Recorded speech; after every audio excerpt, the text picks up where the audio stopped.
Hey guys, what's up? I just was feeling like hopping on a live. Just wanted to check in with folks. Not a whole lot going on, but it's uh, it's pretty hot outside, so I'm going to stay inside until this afternoon. Here in a couple of hours, I've got an interview that I'm going to go do, um, and yeah, until then, well, I should say, hey Manny, good to see you. Welcome, welcome.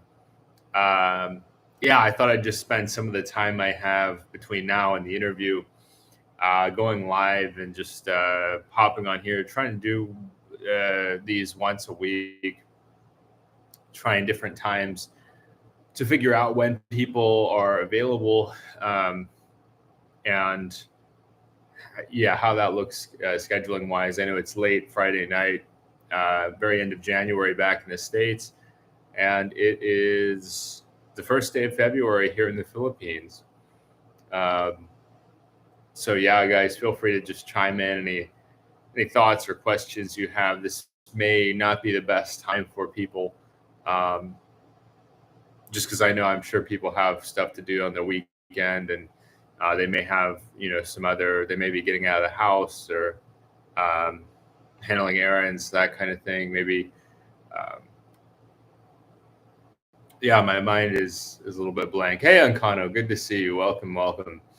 Yeah, I'm just thought I'd hop on here. I have some time before I need to leave the house to go do an interview. I was suggested a YouTuber in my feed, and uh, so I reached out to him. He's visiting here in Dumaguete. I reached out and said, "Hey, why don't we get together and do an interview?" So he agreed, and I'll be heading out around. It's about an hour and 45 minutes, maybe 2 hours to go meet him. And that should be an interesting interview. Oh, hey, Manny. Thanks so much for being a channel member. I appreciate that. What has been your experience in Cebu IT Park area? Yeah, so I'm happy to share on that, Manny.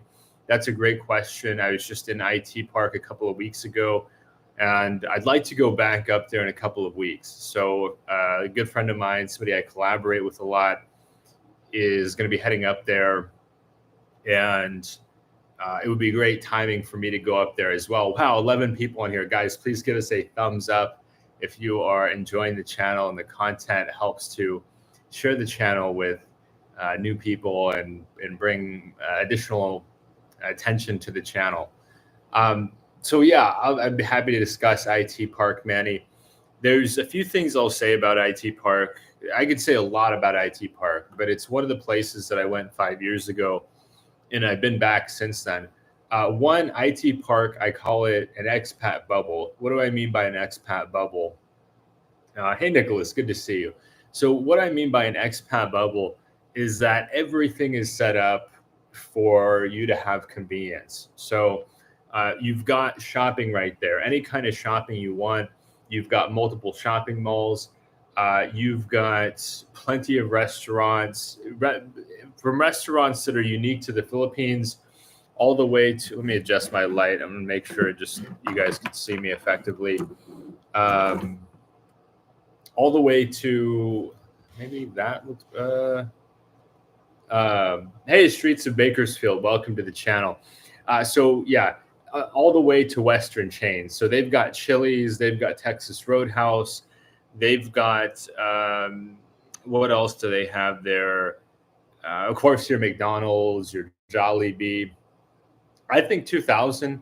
If you're not much of a drinker, I think 2000 is a solid budget for IT Park.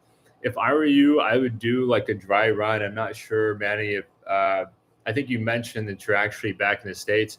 Maybe come with something like 6,000 and do a 3 month run where you rent a condo. I found one place, and Manny, feel free to send me an email, that they said I could do a 3 month contract in IT Park. I'd need to pay up front. So they wanted 75K up front for that 3 month contract. So at that building, they said we normally do at least 6 months, all the way up to 12 months. We don't normally do 3 months, but some owners might be okay with that, in which case you'd need to pay up front. So if I were you and I was bringing, let's say, a 2,000 budget per month, I would bring money to handle your upfront costs. Like, let's say you want to try building out, you're not sure in IT Park, do I like this building for, do I want to live in this building for a year? Well, if I've never lived in that building, I haven't lived in IT Park, maybe I want to commit to 3 months. Just know, hey, maybe I need to put up, so 75,000 pesos, let's see, 75,000 PHP, about $1,300. Maybe you need to put up $1,300 in rent and also deposit. So maybe you have your 2,000 a month, but you bring, say, 10K for startup costs, or 20K, and on top of that, like a 20K emergency fund. Just having money for the startup cost could be very helpful for you, Manny. I would say that should be fine. Now, if you're looking to date every single day, I think it might be hard on a 2,000 budget. Most guys, they're not looking to go on a date every single day. Most people just don't have that kind of energy or that time. I'm just going to wipe my screen a bit there. Oh, that looks a lot better. I think that's a good starting point, though. You know, some guys will say you need 3,000 or 4,000. IT Park, I think you budget $500 for a, for your rent. That would be a pretty nice, decently nice place. Some people would disagree, but I think, see, $500, let's see what that is in pesos to PHP. That's almost 30K. If you're not wanting to rent a really big place, I think you can get a decent place on 30,000 pesos per month.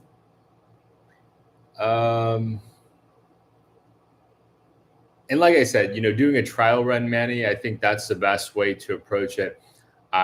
See what that looks like for you on 2K a month for, say, 3 months or 6 months. And then you'll get kind of a sense of like, okay, what do I spend? Do I have any unexpected expenses? Also, to add to that, if you want to travel, if you want to stay in IT Park, that's going to cost less than if you want to leave every other weekend or once a month to go down to, say, Davao, or you want to go to like Moal Boal, you want to make trips to Manila. That's where I think it can get more expensive for the guy who's not a drinker, is if he wants to date or travel. Those two tend to add to your base cost. Streets of Bakersfield. Hey, Streets of Bakersfield. Mr. Schaefer says, hi, Alex. I'm in the Philippines, about 126 kilometers from Dumaguete. Had hoped to meet you and Mike while here, but it looks like that will have to wait until my next trip sometime this summer. Good to see you. That sounds great, Mr. Schaefer. Thanks so much for joining us today. Gavin Daddy, hey, man, if my wife and I and son wanted to move to the Philippines, what's the minimum amount we should have? That's a good question. Mr. Schaefer says to be stress-free, you need 3,000 a month in income. I think the 3,000 mark is a good target if you have a family. If you don't have a family, I don't think you need 3,000. I think what's more important is to separate piles of money, right? So let's say I have 3,000 a month, but I have no savings. Really, the ideal to me is you have a monthly income stream, you have an emergency fund, and you have startup costs. These are three different things, right? If I have 3,000, but I don't have any startup money, okay, so if I'm paying first month's rent and deposit, and okay, now I'm knocked down to 2,000, and then maybe I need to buy furniture, maybe that costs another $500.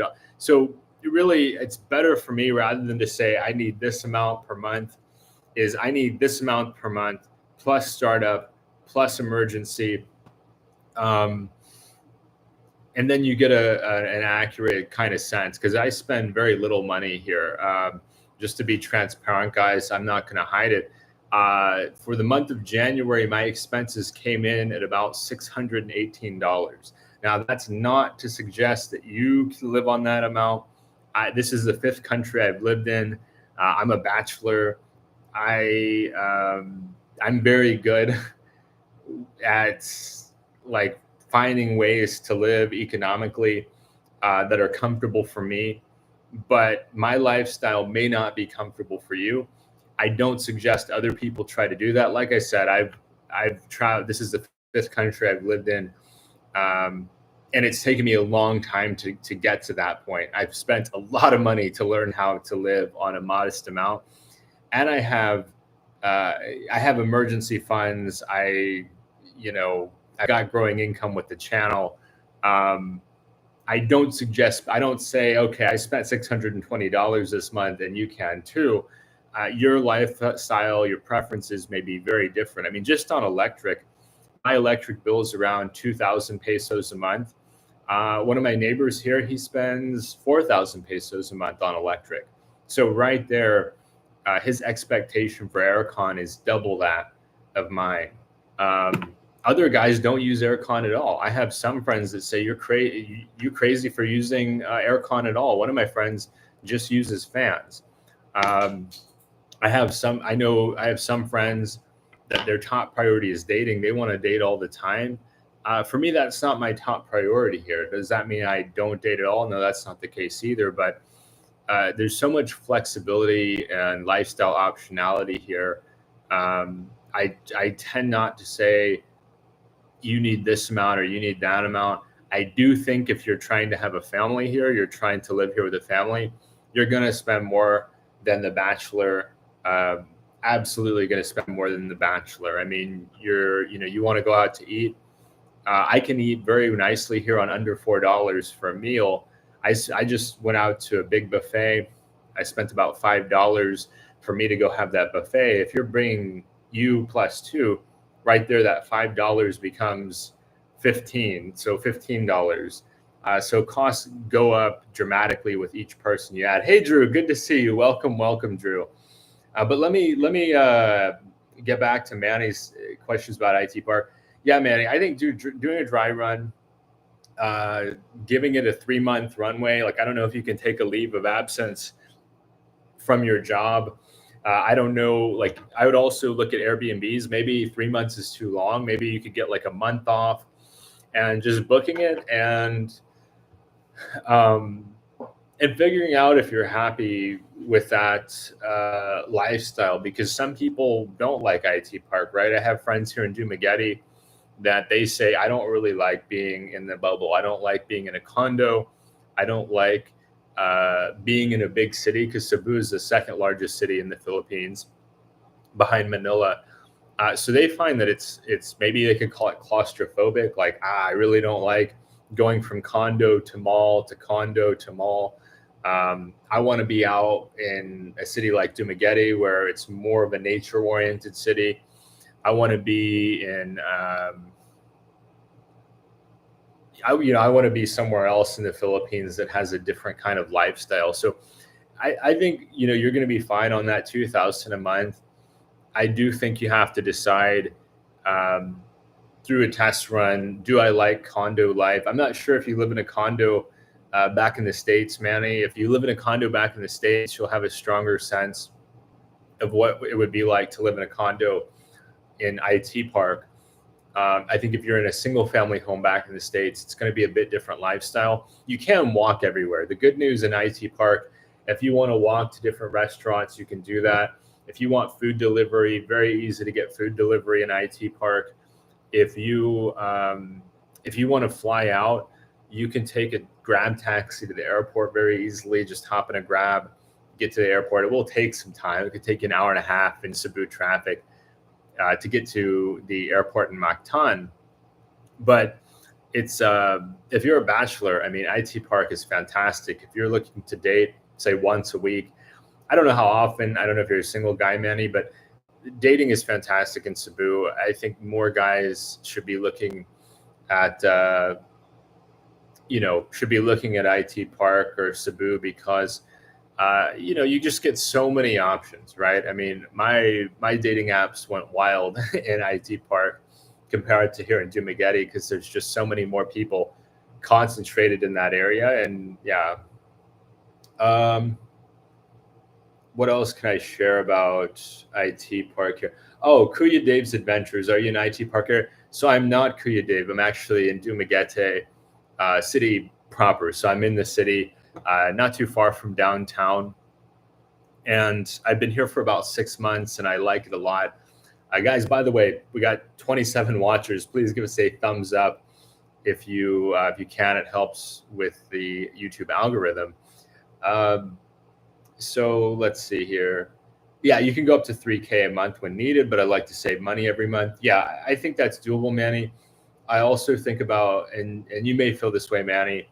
I can't live the luxury lifestyle every day. And some people ask, what do you mean by that? Well, when I went to Chiang Mai, uh, I went to Chiang Mai almost 10 years ago, and I went out of my way to try to spend money. So I was making good money, and I was only in Chiang Mai for a month, and I thought I'm going to live spending as much as I can manage. Um, and then so I'd go out to nice restaurants. And the thing about nice restaurants is, they tend to be time consuming. So I went to an all you can eat sushi place in Chiang Mai, and I was there for like 2 hours, and I spent $33 on that. I can't do that every day. Even if it were in budget, let's say it was in budget for me to spend $1,000 a month on food. There's only so many days I want to go to the nice steakhouse. There's only so many days I want to go and eat like mountains of sushi. Now the numbers change if you're bringing a date, right? That's where it can add up a lot if you have certain nice taste. But like movies, right? Let's say you want to take a woman to the movies. Most guys are not going to be going to the movies every day, right? Most guys are not going to be going bowling every day. You know, that would be interesting. You gave me a great idea, by the way, Manny, to construct what does a $2,000 a month budget look like in IT Park. Let me make a note of that.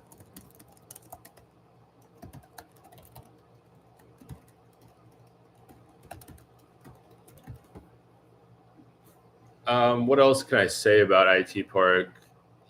I like it. I like it. I think it's comfortable. Um, let's see. Let me get caught up a little bit here. Kuya Dave's Adventures. Plan is to be in Cebu City around July. Wonderful. Streets of Bakersfield. You had mentioned a couple of things. You spend about that much per month just on rent. Yeah, I mean, rent is out of control in the U.S. I've spent some time in Bakersfield, actually. What a small world. I've spent a few weeks total in Bakersfield, and it's yeah, I mean, it's even though it's one of the more economical parts of California, even Bakersfield can be expensive for your gas, for your I know housing tends to be more budget friendly than other parts of California, but even housing is not cheap. Really looking at IT Park. Gavin says, thank you. Excellent. Good to see you, Drew. Mr. Schaefer says, nice thing about IT Park is the smart girls without the Makati arrogance. I think that's a good point, Mr. Schaefer. I agree. I think that there's not quite the same level of arrogance. The first Filipina I actually ever met was from Cebu, and we went to middle school together in you know seventh and eighth grade, and then we actually went to the same college at the same time as well. And she's a really sweet girl. I mean, she's in a relationship, but she's a really wonderful person. That's what I like about Cebu, is that you do have the big city amenities, the big city conveniences, without quite the capital or the New Yorker attitude. You could say that um, maybe a thing in Manila to some extent. I mean, you get that in every country. Anybody that's traveled substantially, they've definitely encountered the capital attitude, right? Because people, what's the word? It attracts ambitious people, right? Makati attracts people from all over the country, even from other countries, to work, and they work really hard to get there. And there's some pride associated with that sacrifice, right? Because people pay a lot of money in rent to live in Makati. Food is expensive in Makati. It's you're getting a lot of convenience. I haven't spent time there. I'd like to eventually have some time up there. But to me, I spoiled by big city America. I find big city America is I don't know. It's just, it's what I'm used to. But let me get caught up. Which place at the moment would you prefer as of now to live for longer term? I like Dumaguete, Sebs. Personally, I like Cebu a lot. I think that in the future, when my budget increases, I'm eyeing Cebu. Dumaguete is a place guys come to relax. Expats come here to chill out, to slow down, to enjoy life, to just kind of enjoy the slow life and the chill life. And I'm not at that point. I'm still in my working years. I'm 32. I still feel the need to be productive. And I think Cebu is going to be more oriented toward being productive and getting things done. It's not to say I don't like Dumaguete. I love Dumaguete. I think it's really got a lot going for it. But I think Cebu would probably be a better fit. And I have an option of a condo in Cebu, IT Park area that's very modest rent wise. So I may go up there for a month or two, but I'm also looking at going to nursing school here in the Philippines. And I lean toward Dumaguete as, if I were to be able to get into Siliman. So that's kind of the priority. And I think that if I'm going to nursing school, the more budget-friendly city, which I think Dumaguete is more budget-friendly than Cebu, it would make more sense financially. I would expect to spend, I don't know, probably 20 to 30% more money to live in Cebu versus Duma. I've got a great place to live in Dumaguete. I have a lot of friends here. I have a social kind of support network here that I would have to rebuild in Cebu. Cebu's a lot busier.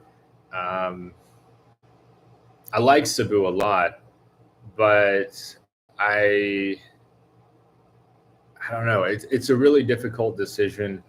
I think Cebu's probably better fit for people looking to work. There's not really very many people vlogging up there. You've got Brit. Besides Brit, I don't know of anybody else who's based in Cebu. That's a foreigner. There are some Filipinas vlogging up in Cebu, but I think there's some great opportunity as well to vlog up there. So that's something that's on my radar.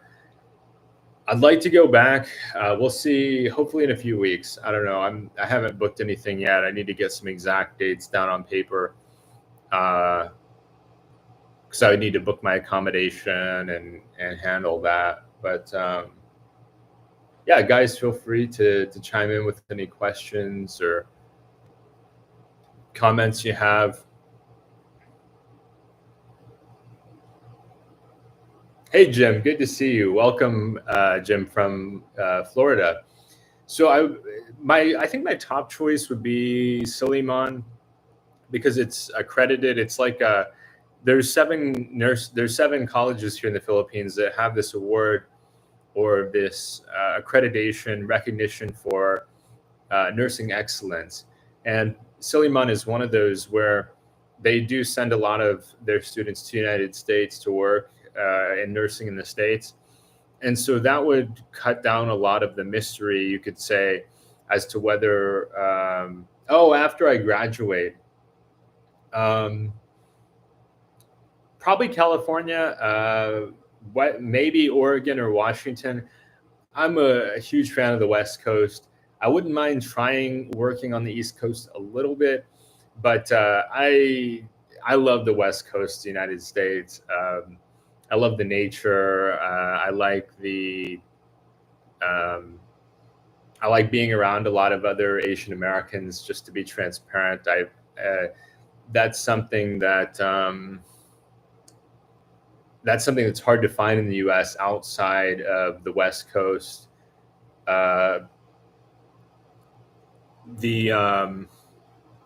Hawaii would be interesting as well. I've never been to Hawaii, but maybe working there for some time. Aside from West Coast United States or Hawaii, somebody has suggested Singapore to me. It would be cool to work in Asia, but being an American, wow, I didn't know that. Okay, so Jose, that's a great call out that I could make double that of Southern California. And I've spent several years in Northern California. I like Northern California a lot. I have a lot of friends in the Bay Area, and that's a place where I have a support network. So Northern California is probably the best bet for me there. I know some people talk about the cost of living. I didn't find cost of living to be that bad in Northern California. I know some people would say, "Oh, that's crazy," but Costco, for example, charges the same price in NorCal as it does everywhere in the country. So, my hometown, Nashville, the price at Costco in Nashville, same price as you pay in California. I know some people would talk about gasoline, but I was working so much in California trying to get ahead financially. I'm buying gas like once a month, maybe once every other month. So not a major bill for me. The rent is really where it's more expensive, but rent has gone up so much in my hometown. Property taxes have gone up so much. I find everywhere in the United States is expensive. It's I think 10 years ago, 20 years ago, you could make the case California was dramatically more expensive than the rest of the country. I find nowadays it's not that much more expensive for a bachelor. Now, I think if you have a family, yeah, to rent a single family home, to pay for private school, to go out to eat, that becomes dramatically more expensive. But as a single guy, paying $1,500 a month for an apartment in Nashville versus paying $2,200 a month in the Bay Area or $2,500 a month, the quality of life is so much better. There's so much free stuff to do in California and Nashville. Anything you want to do that's fun costs money, or much of what you want to do that's fun costs money. Where California, it's free to go to the beach, free to go explore the city, free to go down and visit some friends in like San Jose. I found so many free or cheap things to do in California that really outweigh the increase in rental prices. And it's hard to put a price on being able to spend your weekends at a beach or go down to the Central Coast, go to Big Sur. Yeah, California is incredible. Thank you for that information, by the way, Jose. But yeah, I hope that answers your question, Jim. I think that for me, working in Northern California makes a lot of sense. It's a good quality of life. I can still save a lot of money. Let's see here. Sebs, yeah, I'm only doing YouTube as work. I tutor English a little bit on the weekend online, but that's not that's not a lot. I do maybe like, I don't know, 2 or 3 hours a week of that. So yeah, just doing YouTube and trying to sort out my next steps. So I may need to go back to the States for a month to get some documents apostilled. That's where you have to get documents like notarized and kind of the validity of the documents verified, showing that I've gotten these grades when I previously attended college. Once I get those documents verified, then I can come back and submit my application. I plan to apply to quite a few different nursing colleges. Like, I don't know if Suleiman will accept me or not. If they don't accept me, I'd still like to do my nursing education here.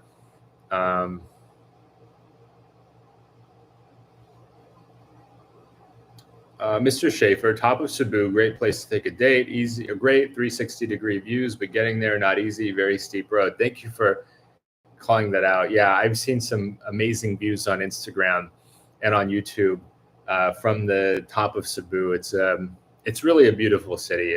I feel like it's underrated. I'm a fan of Cebu. I like Cebu.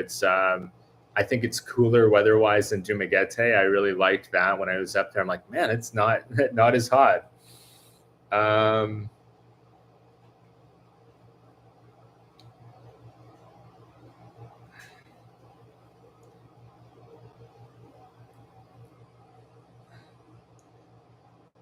Let's see.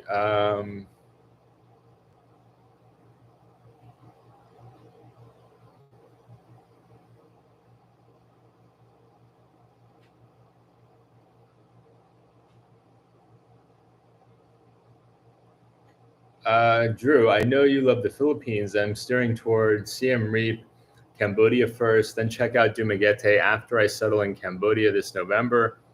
Thoughts coming from Ohio. Cambodia is awesome, Drew. I like it a lot.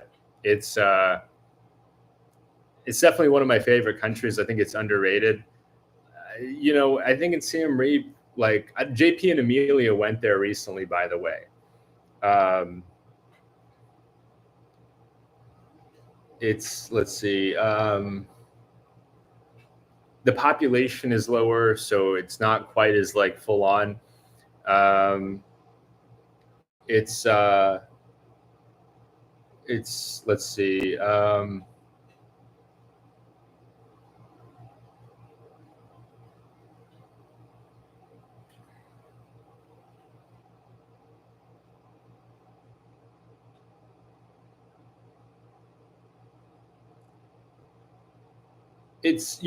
think it's a good idea, Drew. Like you should yeah, if you like the idea of Cambodia, I like Cambodia a lot too.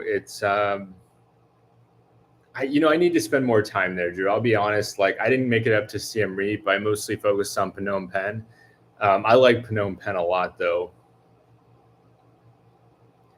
Cars. Good morning, Alex. I'm curious if anyone else got a colorful sticker in their passport when they extended their tourist visa.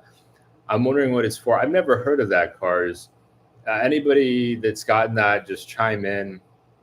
Jose, NorCal RM talked about the Deco Lounge. Hey, Deco Lounge. I don't think I've seen you in here before. I'm doing well. How about you? Awesome. Sounds like a great plan. Luke says it looks like the tuition for nursing school at Silliman is only about 1,400 per year.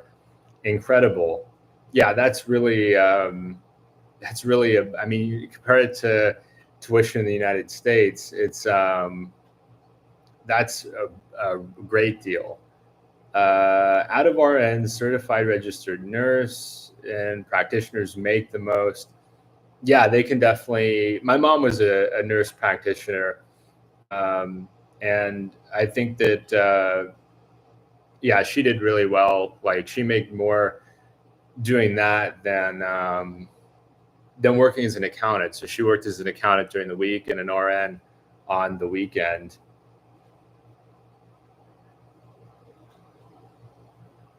Are you doing nursing because it's safe or the dream? I mean, to be honest, like my dream is to keep traveling. So like I like the Philippines. If I'm being fully transparent, I don't want to only spend time in the Philippines.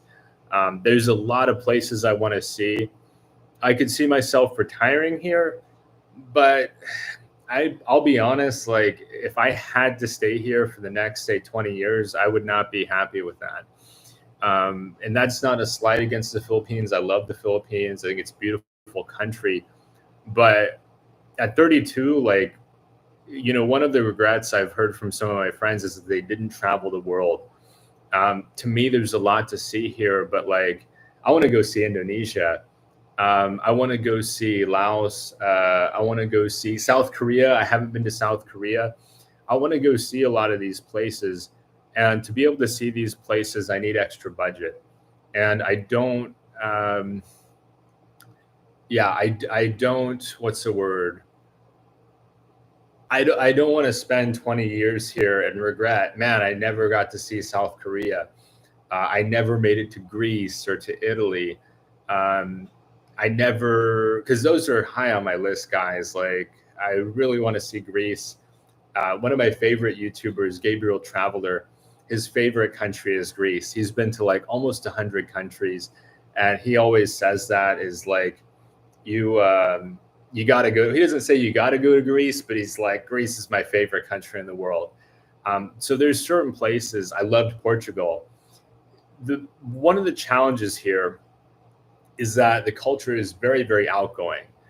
And in some ways, that's very good for me. In some ways, that is teaching me a lot. I'm forced to socialize, I'm forced to practice communication.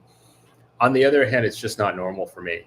The happiest I've ever been in my life with a roommate was when I had a Japanese roommate, and we would talk to each other maybe once a week.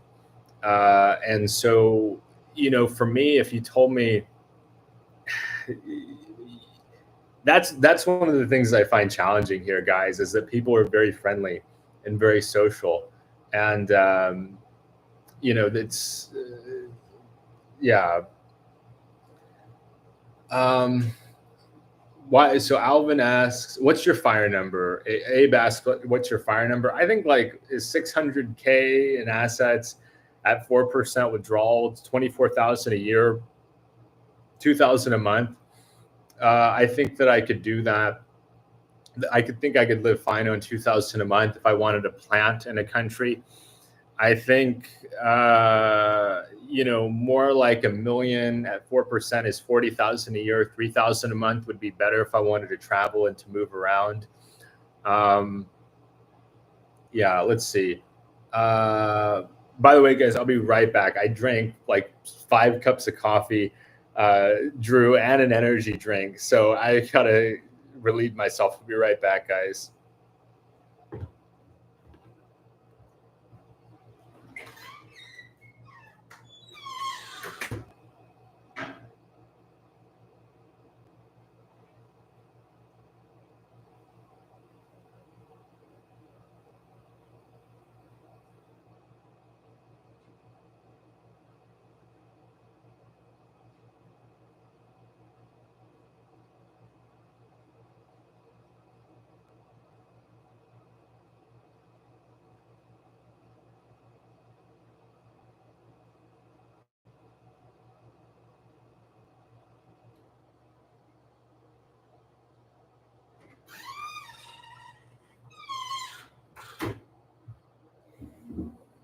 All right, guys, I'm back. Do you know why Philippines authority asks if you have a YouTube channel when extending your tourist visa? Some are saying immigration tracks earnings for tax purposes. Mr. Schaefer, I've talked to some people about that, and they said the immigration is primarily concerned when you get into like the 3 or 4 thousand a month income, and I'm nowhere near that. Just to be transparent, guys, I think maybe they're curious, maybe they want to kind of keep an eye on YouTubers, making sure that um, because there's scrutiny, right? I mean, some YouTubers really say nasty things about people. Some YouTubers, some of these drama channels, they I think they harm the reputation.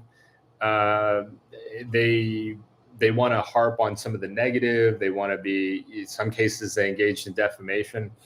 Um, and so I don't blame them at all for wanting to keep, and not to say you were Mr. Schaefer. I just want to point out I have no problem with it. I'd be happy to share that information. I could see why some people though might want to hide it, and that's where this increased scrutiny is coming from. But I have done some research and talking to people behind the scenes about that because I want to make sure that I'm following all the rules. I haven't got any questions about it, but if it comes up, I definitely want to be transparent. I don't. I feel like my content is fairly boring, I guess. Have you been to South Korea? So no, I haven't, Phil. Drew says, "Get yourself an energy drink." Thank you so much, Drew. I really appreciate that. I'll definitely, I'll definitely buy some more. I've got four of these in my fridge, and I guess I could finish this one.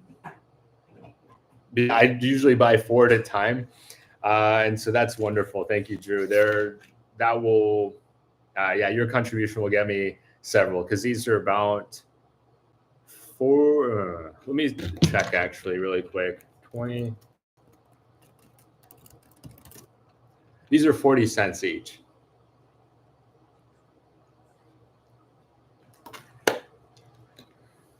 And they've got, it doesn't tell me, They don't even 131 milligrams of caffeine. So I guess it's like 1 cup of coffee for one of these.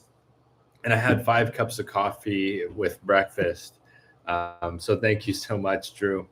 Anthony says traveling nurse I met 1 year ago was earning quarter million per year, but she had 26 years experience.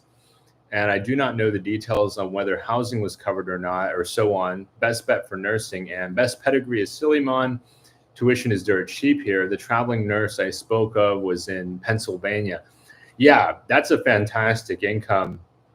Um, you're able to one, you know she's going to get a ton of Social Security, right? Paying in Social Security contribution on a quarter million a year. She's going to do really well for herself. Two, she can max out 401k. I mean, she's going to be very, very comfortable in retirement. And if she could move into a management role where she's maybe slightly less hands-on than the frontline person. Of course, 26 years experience is a lot, so she could definitely make a lot on that. And that's something else I'd like to do is just travel, like kind of add in the traveling component. I think that'd be a lot of fun. And I agree, Suleiman, it's one of those seven nursing colleges here in the Philippines where I think you're going to get less scrutiny, right? I've been talking to some nurses, reading some stuff online where certain people, when they went to transfer back to the States, or when they went to transfer the States to work, like basically, book their flight, fly back, try to get a job, then there was some scrutiny there, like, hey, you need to take some extra classes, you need to repeat this class or that class. You want to make sure you can pass the NCLEX exam. Different states have different requirements. Like Florida, for example, they give you a finite number of attempts. So you attempt to take it so many times and you don't pass, then they're not going to give you any more. So some people, like one person I was reading about on Reddit, she had to go from Florida to Texas. Then she passed it in Texas, and then she could actually go back to California to practice. Critter Under says, I've been to 89 countries. I didn't do nursing. There's easier ways. I'm not worried about the easier way. We each have to find our own path. I just got to do what I feel is right for me. I don't, I don't blame you there for doing things a certain way, but yeah, I've got to figure out what works for me. Suleiman is known for nursing and accounting. I'm a CPA and found the latter appealing. My wife has 3 daughters, and I could live well, but not like a hog, and put all 3 through Suleiman on $3,000 a month.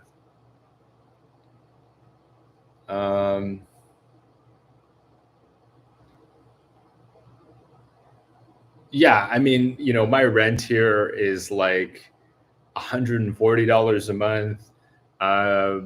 My electric is about $40 a month, $35 a month. So for my housing, I'm spending $175 a month. For my food, I'm spending like $300 a month. And then I have usually extra $150 a month of incidental expenses. Filipinos do nursing because it's a common job that pays. They don't know it's possible and have fewer options. I think nursing is a solid career. I think it's it's commendable to take care of people, and the pay rate in the U.S. is fantastic. I mean, it's a solid income. Hey, MJ, good to see you. MJ is a kind member of the channel, guys. By the way, I'm still working through what I can offer channel members. But if you want to help support the channel, you're not sure how, membership is a great way to do that. It's not a requirement, but it is greatly appreciated. It helps me to put more time into the channel and to keep the dream rolling, rolling forward. It's it's crazy to me how fast the channel is growing and how many new people have joined and subscribed, and um, yeah, people have been so kind.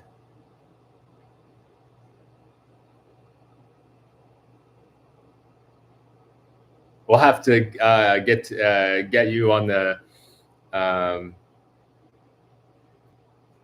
on the on a stream sometime, MJ. It'd be really cool to do like a collab video and talk to you about your experiences. Maybe do like a stream yard and open up the floor and then have you hop on, MJ. That would be a lot of fun. Ken says hello from Colorado. I've watched your videos before, but this is my first live stream. Well, welcome, Ken. Great to see you on here. Thanks for joining us today. Abe says, think you'd sacrifice fire at a later age if it meant having a partner and kids, or doing it solo at an earlier age, less working time. I'd prefer to do it solo, but with a partner.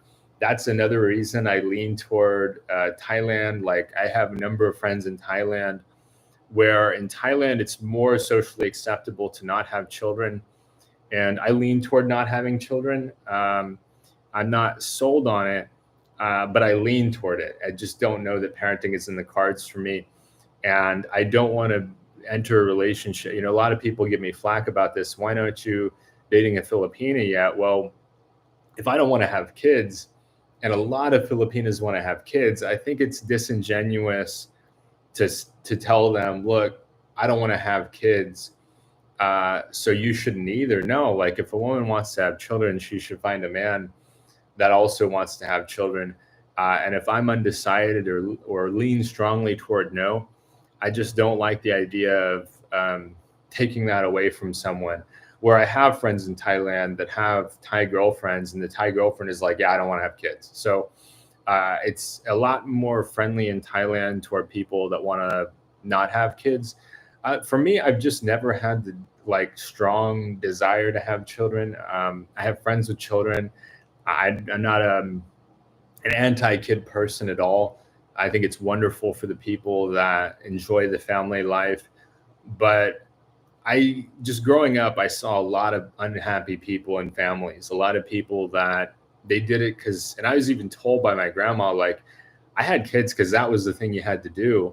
And then I also met people that never had children due to biological reasons, that they were super happy. Like, there's a common trope, oh, if you don't have kids, you can't be happy. I knew a number of people growing up that didn't have kids that were often happier and had simpler lives than people I knew with kids. So that's kind of one of those things where, like, I don't want to have kids just because the person I'm with wants to have kids. I think it should be both people want that lifestyle and can budget for it. It's, I don't know. I feel like I don't feel the social kind of pressure to do so. I could see why it would be enjoyable. I could see why it would be a lot of fun. But I don't think it's for everyone. In fact, I think a lot of the problems in the modern world, a good chunk of the problems in the modern world come from people doing things based on social guilt or based on what other people tell them to do, more so than doing things they actually want to do. I think the ideal world is one in which the people that want to have children, and the people who don't want to have children don't have children. Because I knew and grew up around too many kids, including myself, where it was pretty clear their parents really didn't want to be parents and did so anyway. And the kids suffer. The kids really do suffer a lot. Less so in this country to some extent than back home, where back home, it's, I don't know. Yeah. I'm right there with you, Drew. Like, I don't think it's for everybody. I think it's, for some people, it's the best decision they've made to have children. For other people, I think it's one of the worst decisions they've made. I think about people who really resent their kids because they had them out of a sense of obligation, and they and I think too, and this is more so the United States. The United States is not set up to really benefit parents. bills are very, very high. There's a very high demand placed on people's time. Uh, it's not a family friendly culture like it used to be. I mean, you go out in the Philippines, you see kids everywhere. You see that the society is kind of set up around raising children. It's set up around having kids. There you hear the phrase, "It takes a village." In the U.S., I've had several friends have children where their family said, "Oh yeah, we're going to help. We're going to help. We're going to help," and then they have the kids. I don't want to help. Well, I never said that. I never said I. So you see that the society itself is like not really friendly, not really supportive of parents, and and the few people I know that have children in the U.S., they come from really good families. Their families step in and help. Their families supported them through college. Um, they they have a lot of support, and the people and the other, like a lot of people my age that I know that have kids, there's not that many, but those that are unhappy, they've got no support. They're working as many hours as they could possibly work. They still struggle financially because of inflation. Um, they get kind of mocked as being dumb, like, "Oh, you, why did you do that? You can't afford that. What were you thinking?" So it's not like society is just really not friendly to it. So yeah, I answer that in a really long-winded kind of way. But I lean toward doing it solo or with a partner who's open to not having children, and at an earlier age. I also know that illness runs in my family, and what I wouldn't want is to have kids and then be gone in 10 years, right? I mean, that's what I went through. I lost my mom when I was 8 years old. I lost my father when I was 10 years old, and they were old parents, and so it's just it's not something I feel like.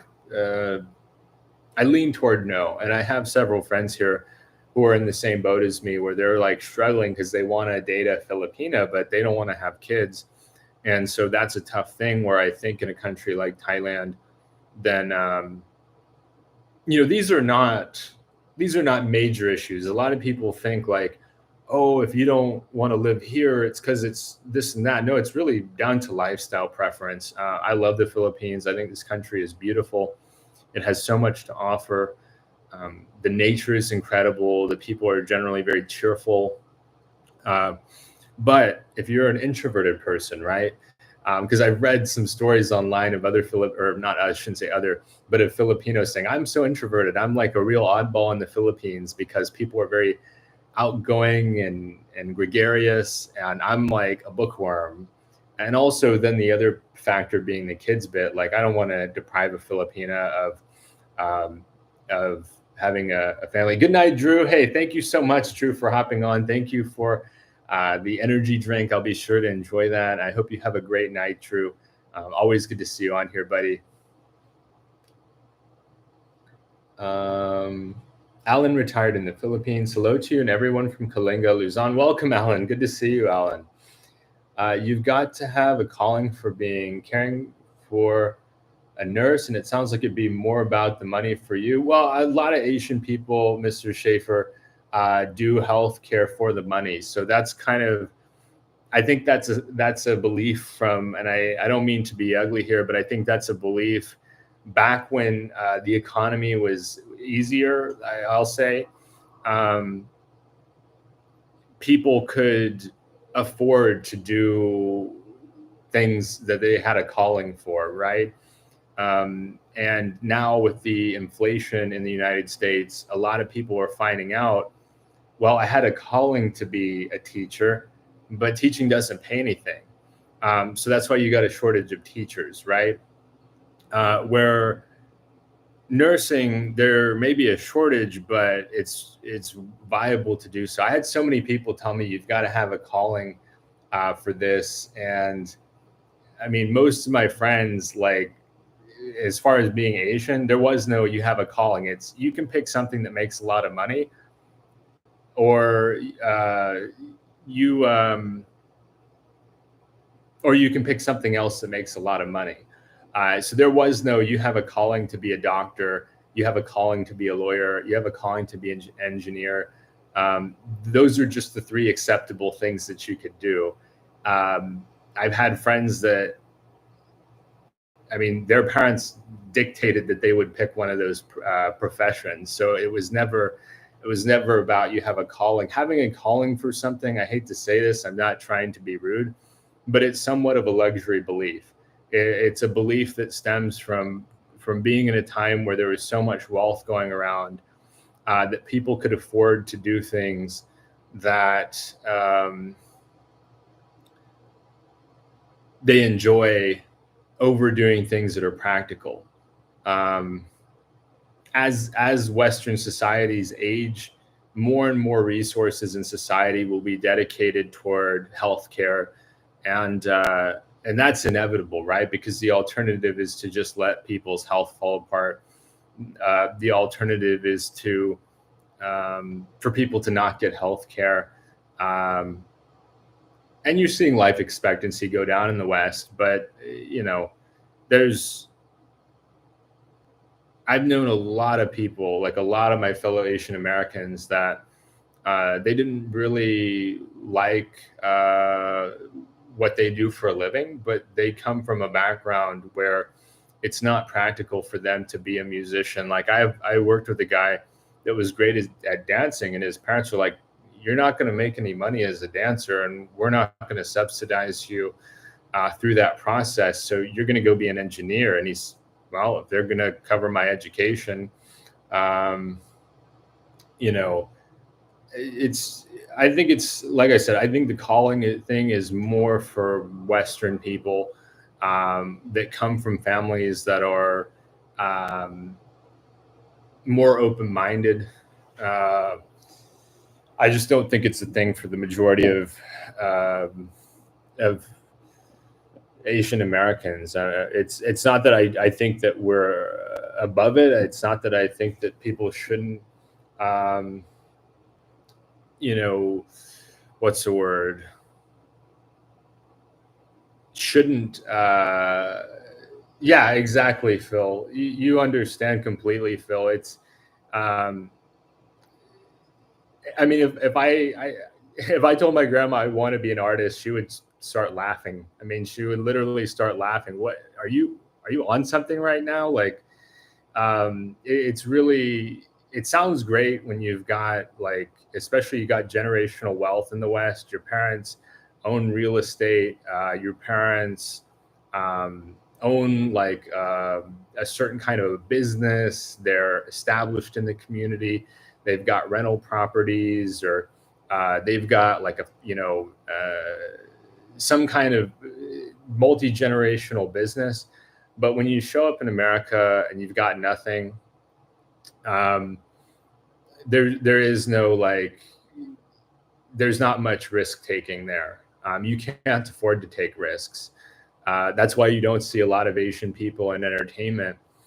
Some people say, "Oh, it's on purpose." I'm like, no, it's like we're raised to be risk averse. We're raised to think differently. Like, hey, do you want to? You could be a mediocre engineer and still have a job. You could be a mediocre nurse and still have a job. If you're a mediocre actor, you're not. You're going to be waiting tables.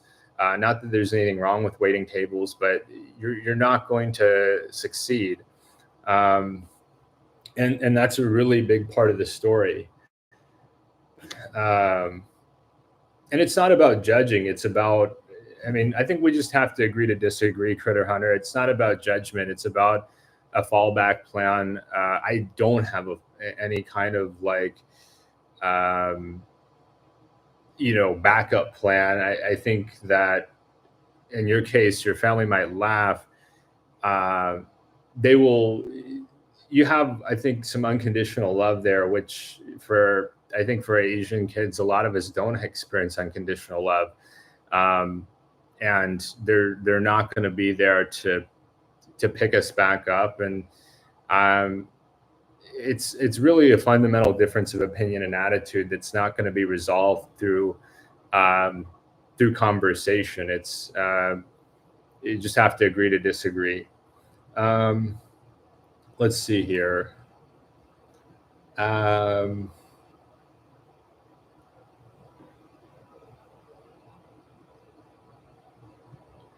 Alan, I just signed up for StreamYard a few days ago. Learning its functions looks easy, but need to wait 24 hours after first time sign in.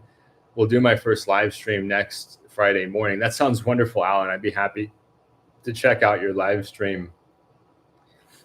Drew says, I'm 55, have no children, no regrets, to each their own. And let's see.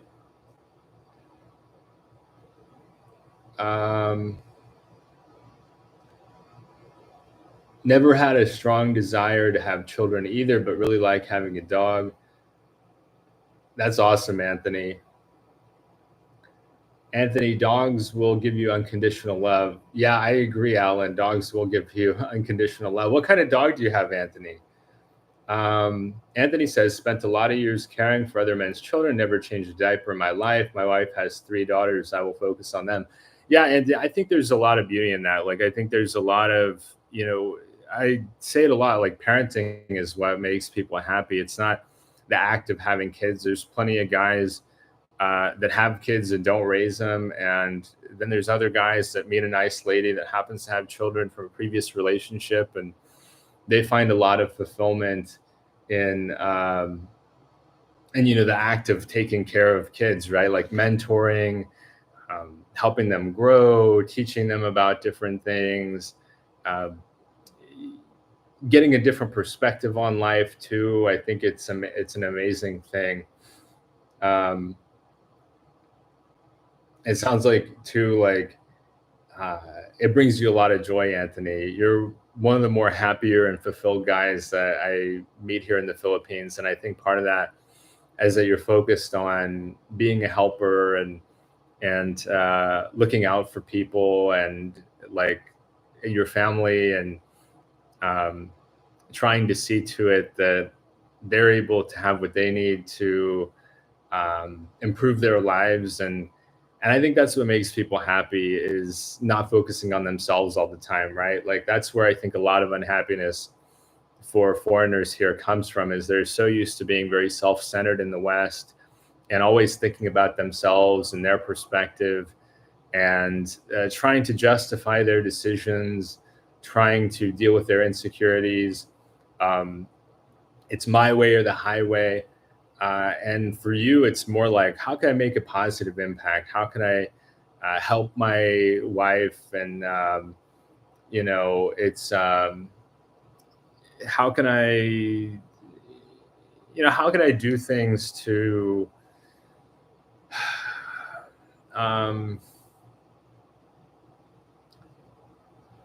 can I do things to make a positive impact? And I see this a lot in Dumaguete. My happiest friends here in Dumaguete, they're quietly working behind the scenes, right? They're like, Anthony, you're not, going out there demanding an article in the paper. Hey, I'm helping my wife and 3 daughters to live a better life, but you're still making these positive impacts. Another friend of mine, he is helping to like coach these students on track and field.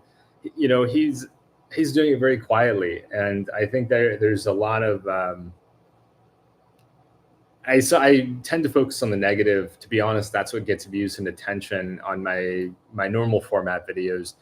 But there's a lot of good things happening here, where people are doing things to make things better without being super, I don't know, public's the right word. Like they're just not putting it out there, and they do what they do for the benefit of others, not for themselves.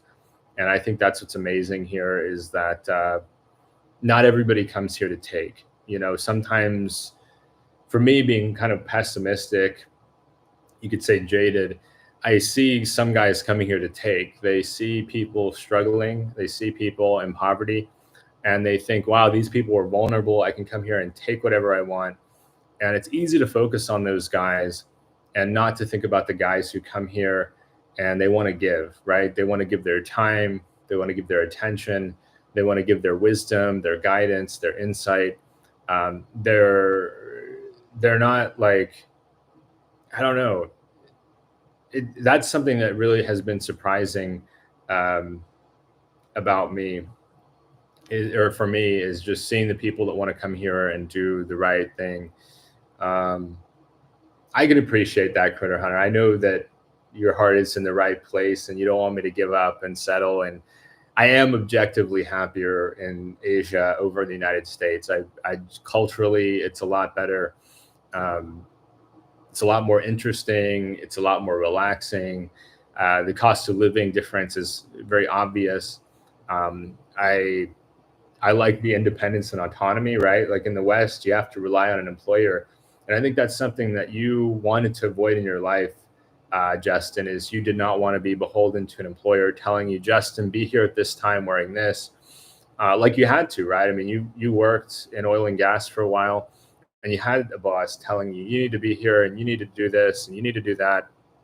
And that's very stressful in a lot of ways. I mean, I've had some good managers and some good bosses. I've also had some jerks and worked for some jerks, and it's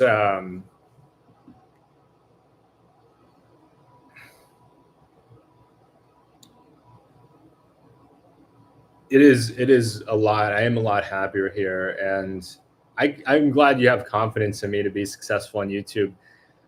I'm moving in the right direction. I will say the channel is going in the right direction. It is growing fast. I need to just have patience for it. I think sometimes I am too pessimistic. I am too, what's the word I'm looking for? Like too negative. It's something I need to work on. Um,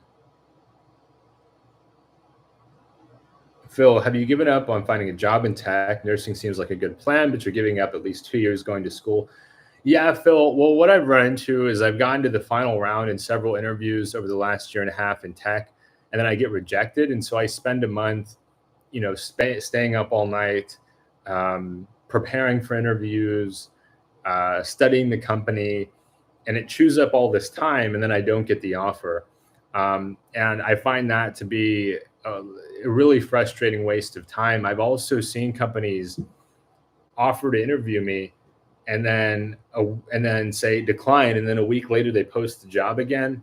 So I think we're at this point in the US where the employees don't trust the companies and the companies have a lot of leverage, especially in sales. I wasn't in the programming side, I was in the sales side, such that, like, for me, okay, I'd be happy to interview, but if the company is going to interview me and then decline and then post the job again, I don't want to even give them the time of day to waste, right? I don't think they're all like that, but I think a good chunk of companies out there, they're posting job listings to try to attract investors, and not because they actually want to fill the jobs. Because if they want people to invest in their company, oh look, we've got all these job openings, we're growing so fast, when there may not be growing that fast, and they may have no intention of actually filling those jobs. So a lot of the tech companies are very deceptive, and they're trying to manipulate investors and trying to paint a rosier picture than the reality. And so it doesn't cost them much to post a job listing. It doesn't cost them much to interview somebody. They can just, they can do that without having any real intent. They can just say, oh, we couldn't find the right person, which could be totally false. I mean, I've seen some of these companies lie 300 different ways. They get together with attorneys and they figure out, how can we lie? How can we get away with being deceptive? What can we do to get something for nothing? How can we game the system? How can we manipulate people? How can we manipulate investors? What can we do to get over on people? And there's no real penalty, right? I mean, the U.S. is it's designed for business, right? It's not designed for employees. It's designed for businesses to succeed. It's kind of like the workshop of the world. It's not to say there's no trustworthy companies out there, but I don't know. I'm just have some skepticism due to the state of the tech economy. Metal Gear sounds like a ghost job. That's a good point, Critter. I'll keep YouTubing. It's some of what would be cool about studying nursing here in the Philippines. This might sound crazy, Critter, is the amount of attention that would get. Like, I don't even know that if I vlogged my nursing school experience for a couple of years, that might that might grow my channel to the point where I don't actually end up working as a nurse, because that video I did where I talked about doing nursing school here got like 6,000 views. I think there's a ton of people that would benefit from me documenting that experience, and go and pursue their education here, right? There's plenty of people in America that want the education, but it's too competitive in America. It's too expensive in America. They don't want to rack up a bunch of debt. But they still want the education. They still want the opportunity. And America has too high of a demand for healthcare professionals to reject foreign trained nurses, right? I've had some people say, oh, that's no good. Well, if it's no good, why are most medical professionals in the US foreigners? I have several family members who are older, and they get healthcare, and a good chunk of their professionals are foreigners. There's just too much demand. You can do one of two things in America. America could do one of two things in regards to healthcare. Is on one hand, you can let people go without healthcare, right? You could just say, we're just not going to provide healthcare. We're just going to let the cards fall where they may, let the chips fall where they may. Some people are just going to go without. We'll just charge more for it, and the people who can't afford the healthcare, they're just not going to get healthcare. Or two, you could lower the standard. You could say, we're going to make it easier to get a license. We're going to make it easier to get through nursing school. We're going to lower the accreditation requirements. Okay, so now everybody gets healthcare, but the healthcare is lower quality, right? Or the third option. The third option is, we're going to standardize the test, and anybody that can pass the test can practice. So those are the three options. People keep looking for this fourth option where the world is perfect and everything just works out perfectly and everybody can have whatever they want and nobody pays for anything and but those are the three options. One, deny care. Two, lower the standard. Or three, allow foreigners or foreign trained medical professionals to practice, assuming they can pass the standardized test.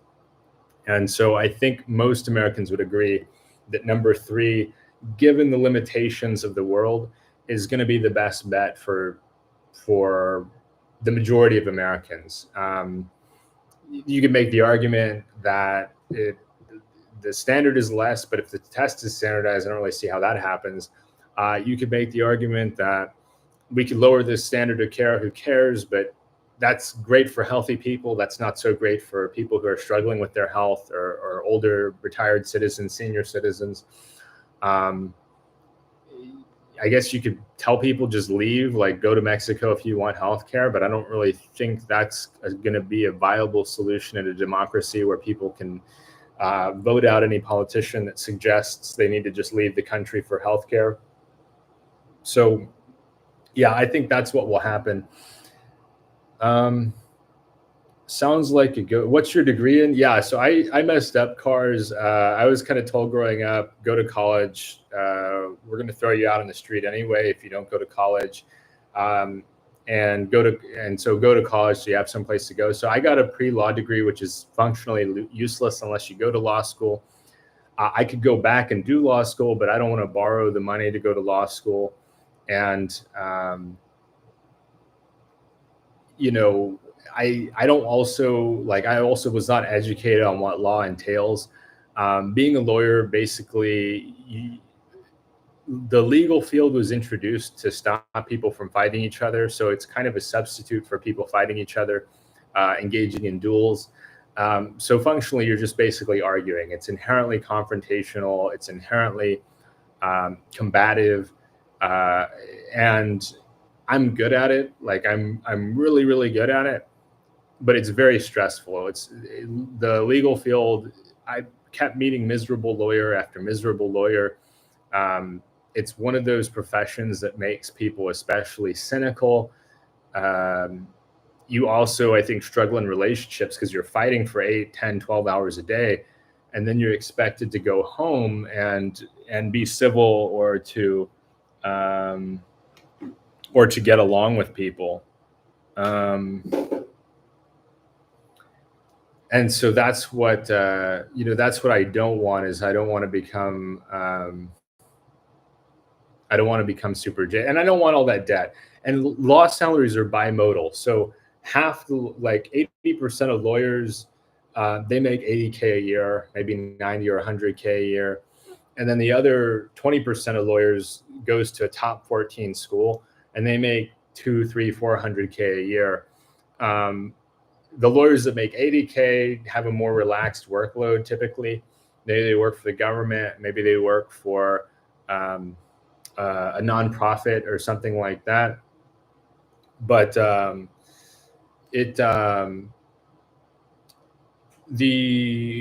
but then the lawyers that make 200K a year, they have no life. I mean, there's always emergencies. They're up at midnight on Saturday night on a conference call because, they've got another lawsuit.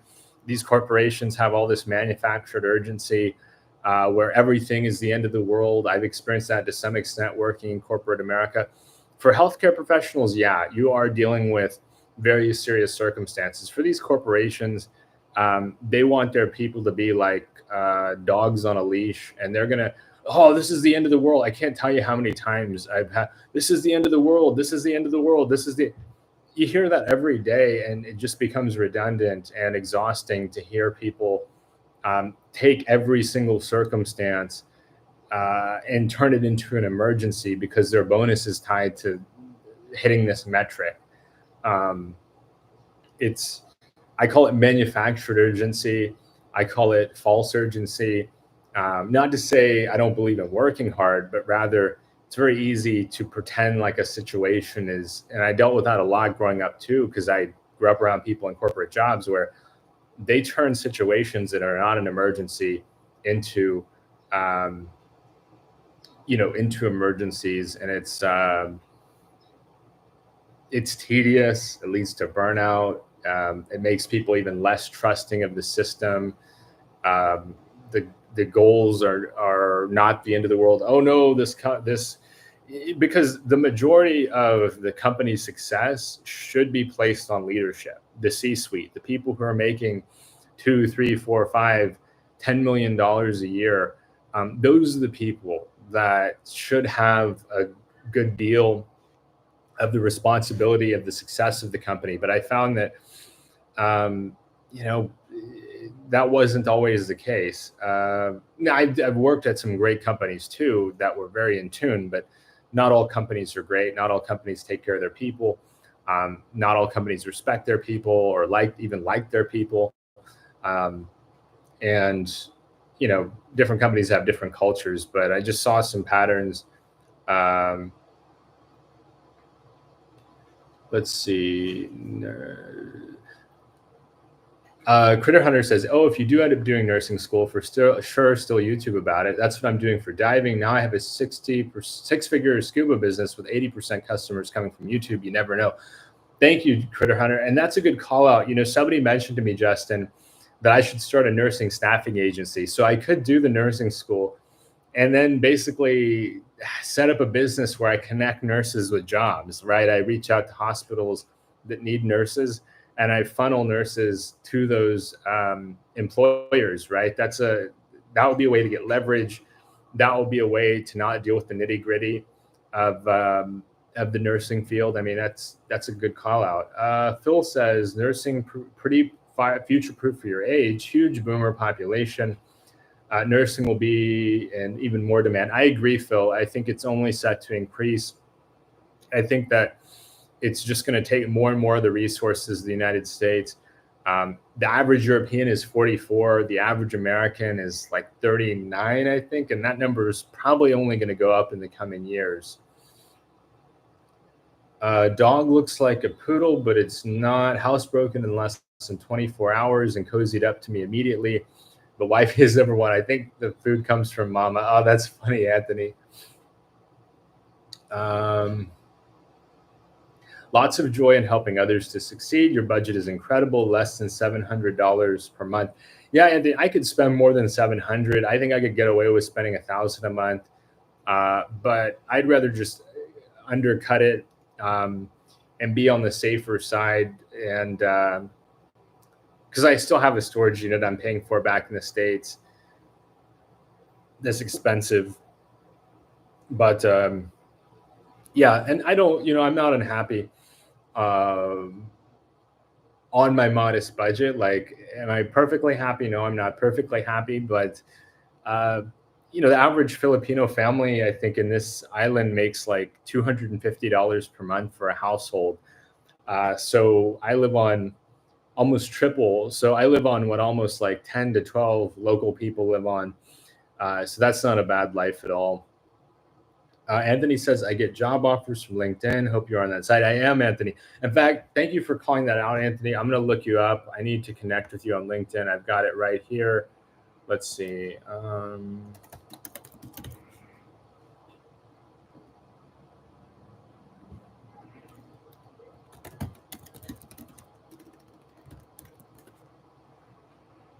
Oh, there we go. I found you. Okay, I'm going to connect with you.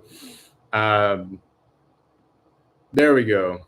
Cool. Thank you for calling that out, Anthony. I get, let's see, lots of good internet sales jobs that are remote. If you can coast on funds for a few months, I think you can find one. 25 watching, need more thumbs up. Thank you so much, Anthony. Yeah, maybe I'll take a look more at sales jobs. That's a good call out. Cars says pre-law might be a good degree for supplier management, QA, program management. Maybe do a search and see what's available. Here's the link to the Boeing employment website. Yeah, I'll check that out. Thank you so much for calling that out, Cars. Good morning, Lenny. Good to see you. They offer free tuition for advanced degrees and all other bennies. Oh, that's great to call out. Yeah, I'll definitely look into that for Boeing. That's a good point, Cars. Anthony says nursing undergrad with online MBA is a great combination. Thank you so much, Anthony. By the way, Anthony, please send me some photos. Guys, I recently interviewed Anthony. I just need to edit that, which will happen probably this afternoon, evening. But I just got to get a thumbnail for that together. So if you could, Anthony, what I should have done before I let you go was I should have taken a photograph. I just missed it. So if you could have your lovely wife take a photo and send some via Facebook, that would help me out a lot to show your handsome face in the thumbnail. But yeah, feel free to chime in, guys. Any thoughts you have? I check my.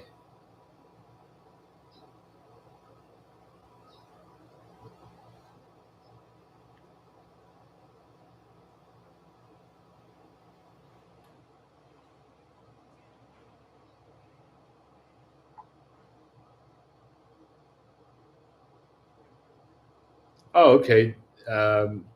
My interview canceled, so I could go for can go for a bit longer, guys. I probably should turn my aircon temperature. Yeah, I'm gonna turn it down a little bit. It's hot today. I don't know. I guess it's noon, so peak hot hour. But yeah, guys, feel free to chime with any comments. I'm gonna just go get that real quick.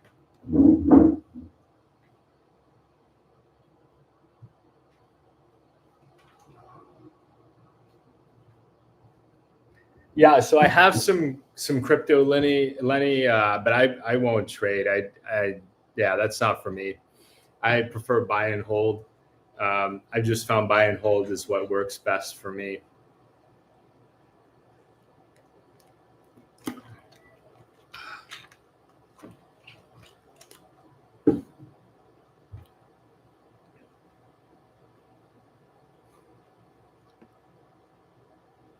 Um,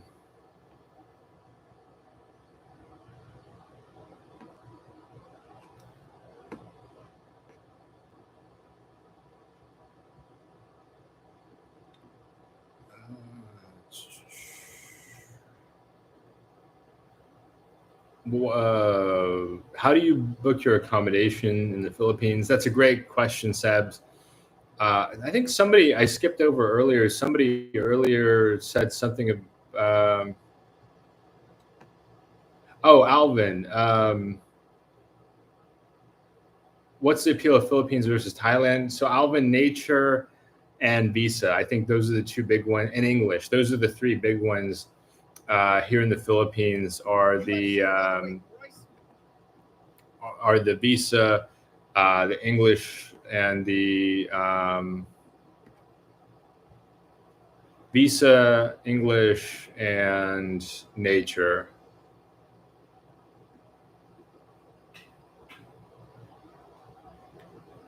As far as booking accommodation, I like Agoda. Let me throw that down there. And I should probably reach out to Agoda, agodabooking.com. Phil says, I'm a boglehead. Trading takes a certain type of person is too stressful for me. I'm the same way, Phil. I prefer to just buy and hold. I think it's too time consuming and too stressful for me. I know some people, I'm sure, trade very successfully, but it's just not for me. I'm currently in Thailand. The air pollution is terrible. Yeah, Thailand, this time of year with the burning season, it gets to be very, very difficult with the air pollution. Here in the Philippines, the air quality is fantastic for me in Dumaguete anyway. I love the ocean breeze. I love the smell of the salt water. It's Air quality is an understated one. I think Philippines has some of the best air quality for Southeast Asia, and I don't think it gets talked about enough. I think there's a few things that don't get talked about enough here in the Philippines. One is architecture. I think the architecture here is really cool. Two is the air quality. Like that's something I struggled with in Thailand last year, Lenny. This time last year, I was in Chiang Mai, and I wanted to see how bad it was, and it was awful. I mean, I just felt bad. I didn't like it, um, and it's something that would make Thailand difficult for me year round. I could see doing 9 months a year in Thailand, but like I don't know, year round I would struggle. Maybe it's tough, Lenny. Um, it's I ended up flying down to Hat Yai, so I ended up flying to southern Thailand, Hat Yai, and that was better, not perfect, but that was better than Chiang Mai, and better than the big city Bangkok. Hat Yai is near the border of Malaysia, and it seems like the wind pulled some of the pollution like out to sea, as opposed to just hanging in the air.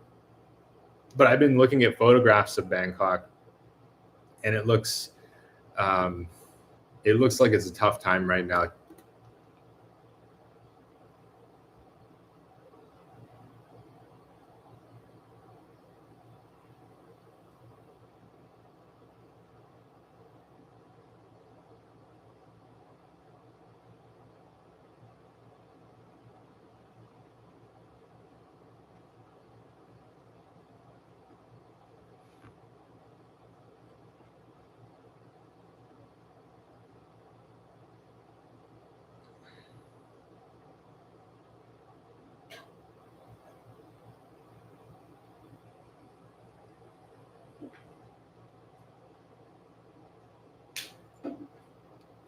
Planning to check out the Philippines next month, the first time.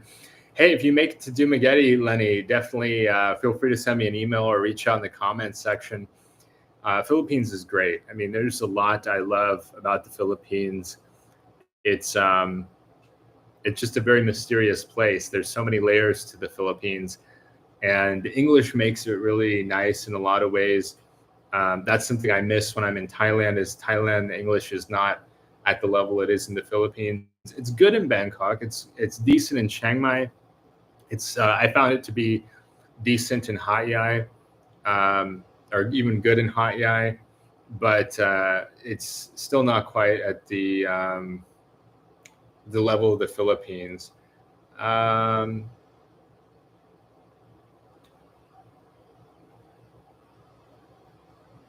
let's see. Justin, it might be the filter that's cutting them out because I haven't seen you. I haven't seen a comment from you in a bit, and so sometimes the YouTube comment moderation just I mean, I put it up to strict because I was getting some trolls, but sometimes it pulls out totally innocent comments. But yeah, let's hang out soon. I agree with that, Justin. I'd be happy to hang out soon. um, that sounds good to me, man. Like I I think you're a great example for a lot of people on how to make your dream come true. um, so yeah, guys, sometimes if you comment, it doesn't pop up. YouTube has a very kind of strict filter, and I support that to some extent because I get a lot of nasty people on here, and it's a distraction from focusing on the people I enjoy talking to. Less so now because I don't entertain it, but I mean, it's just it's worth sharing that. Yeah, let's. Oppo Island sounds wonderful, Justin.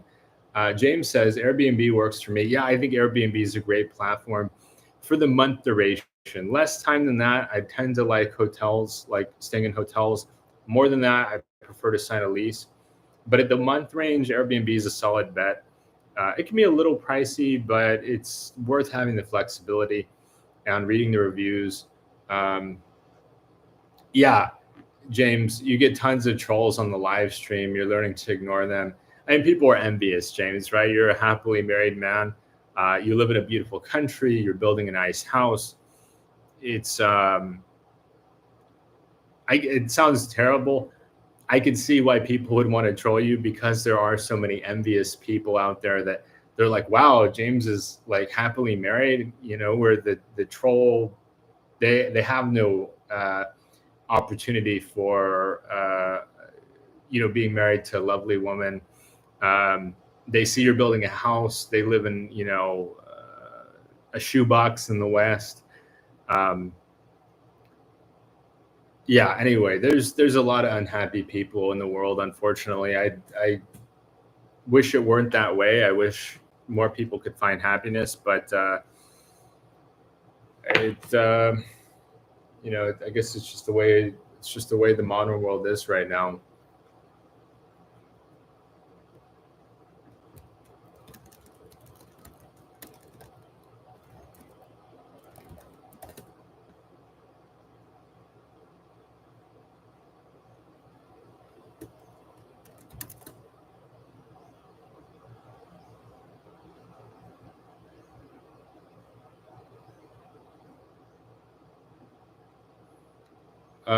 I went back to the UK for Christmas, and everybody is angry and depressed. I agree, Lenny. It's very similar in the US. A lot of people are unhappy. Their lives are not turning out the way that they thought they would, and they don't know what to make of it. They don't understand why things aren't going the way that they want. They're not understanding why they can't afford to live in a nice area. They can't afford to take a nice vacation. Um, it's the West is just not in a great place right now. I don't know if it will go back to being in a good place. I think some of it's just problems with the philosophy, where people believe that as long as they work hard, they can have whatever they want. And they're finding in the West that they work hard and they still don't get what they want. So they put everything into their job, and they don't have a nice place to live, and they can't afford to have children. And their government the Western governments don't seem to like their people very much. And so it's just I think it's an existential crisis that's facing the West, where people don't know what to make of it. Um, they're sacrificing all of their health and well-being for money, and then the money doesn't really buy a whole lot. Um, Anthony says, if you have an undergrad degree, just go for a master's in anything you want. Same with nursing, no more undergrad degrees. I'm a retired professor and know this stuff. I had many lawyer students, and what you say is correct. Do not become a lawyer. Yeah, I'm not interested anymore. It's I was sold being a lawyer as like, oh, you can make good money, but you work in an office. It's not what it's made out to be. And I wish I hadn't studied pre-law in undergrad. I wish I'd studied accounting, to be honest. I think accounting would have prepared me a lot better. I actually wouldn't mind being an accountant. I've even looked into like masters in accounting programs, like maybe doing a master's in accounting, because accountants are retiring. Like a lot of accountants are retiring, and there's a large demand for accounting coursework or accounting professionals, but it's there's not enough people becoming them. Money cannot replace family and community. I agree, James. I agree completely. Money is not a substitute. Time is money. Money is not time, right? So time has inherent value. Money cannot, it doesn't necessarily translate to family and community. It can, right? If you're financially stable, you use your money to facilitate family and community having a presence in your life. But that's not the case. A lot of people in the US, they use money to buy status symbols because they want people to like them. They want people to admire them. And it's very short lived. It's not resulting in what they thought that it would result in.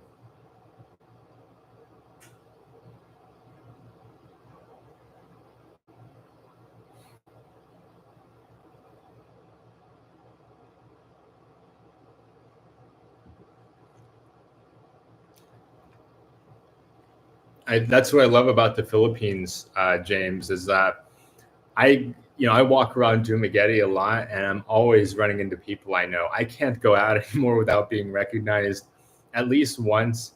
Um, at least once. I can't leave the house without running into somebody I know.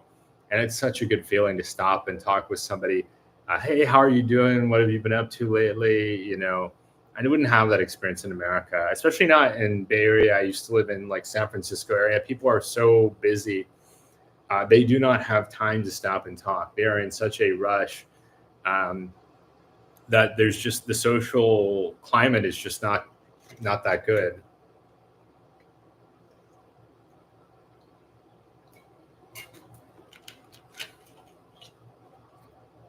Lenny says minor celebrity status. Yeah, that's fair. There's an element to that. Sometimes it is subscribers, which is funny. Uh, which is funny to me because, I think of my channel as still very small, but people are still very warm and receptive. And I actually had a Filipino guy in the mall yesterday recognize me. I went to Robinson's Mall to meet with some friends for lunch. I had a friend of mine invite me out to lunch. And afterwards, I was leaving the restaurant. Somebody recognized me, and it was, it's flattering. It's like, it's still something I'm adjusting to, but I'm adjusting to it more and more every month. Anthony says, met folks who did the placement of nurses thing on a cruise years ago, family and intergenerational. They did well. Yeah. I mean, healthcare always in demand. People are always willing to spend money on healthcare, and it's practical. It's very like a needed thing. It's not a nice to have. When I was in tech, I found a lot of success in selling a need to have, and a lot harder time selling a nice to have. So I think it's never a bad idea to focus on something that people have to have. Selling something that people cannot live without. Food is one of those things. Healthcare is another. I think your margins are going to be higher in healthcare. Your value add is going to be higher in healthcare. But yeah. Thank you for calling that out, Anthony. I'm going to use one of these. I don't know if any of you guys use one, but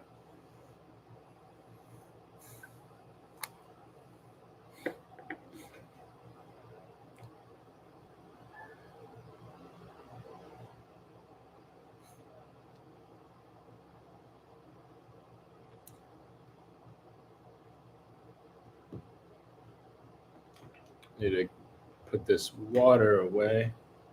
What's everybody getting into this weekend?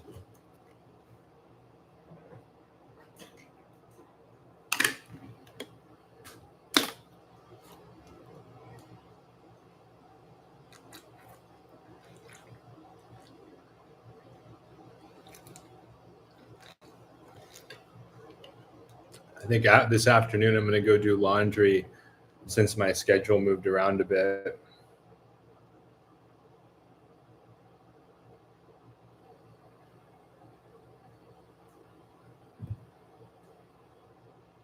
Oh, Orion, how's that Why Not place there? I don't frequent the Why Not, but I think a lot of people, they have fun down there. It's more of a party place. People looking to have a good time. Not really my scene, but I know a lot of people do enjoy it. It does seem to be one of those places that a lot of people, they go when they are first arrived and they build up a friend circle, and then them and their friends, they get together at different places. A lot of people really, really like it. I like to go to the bakery, so um, I'm one of those people. I like. I have a bit of a sweet tooth now and then, and I like to go to the Why Not Bakery. But it's a great place to go have a good time, listen to music. It's a lot of people really enjoy hanging out at the Why Not.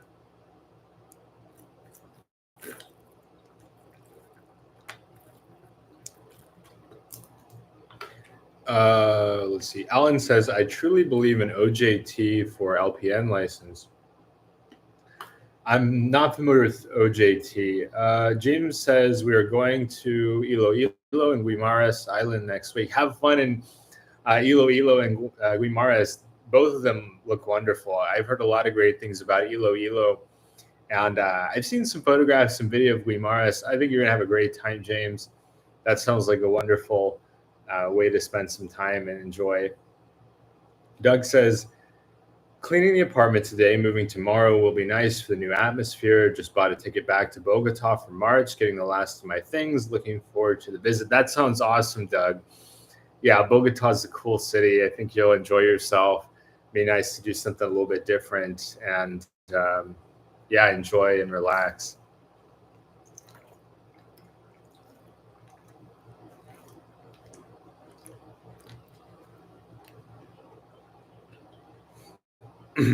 Guys, we'll probably go another 15 minutes or so. My voice is starting to go. Have you looked at if there's any freelance tech gigs for side hustle? Um, yeah, not too much freelance that I'm familiar with, especially for sales. But I know for programming, one of my friends here is looking into that. He wants to do that. Colombia is great. Just need to know Spanish, though. Yeah, I agree. Spanish is definitely a requirement for enjoying Colombia. I spent several months in Colombia, and I loved it. But um, it is definitely a requirement to know Spanish. I struggled at times until my Spanish improved, and then it was a lot more fun. Once my Spanish got more up to speed, I had a lot of fun in Colombia. But until then, it was a little bit of rough sailing. Not the worst, but yeah, it made a difference for sure.